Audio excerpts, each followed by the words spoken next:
Dilig-dilig pag may time. Grabe, sobrang init po ang panahon ngayon sa Cebu. So dito si mama na gano, dilig muna.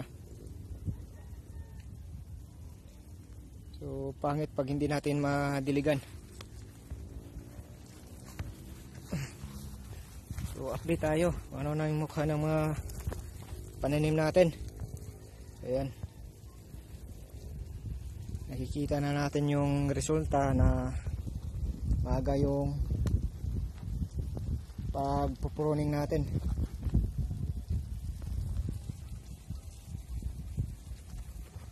Ito matataba yung mga ano natin, bulaklak. So may yellow pala to, so puti, so hanggang doon sa baba. So si Dave nandun sa baba, kumuha na ng punla para sa ano natin. Hindi pa natapos yung pangatlong kama.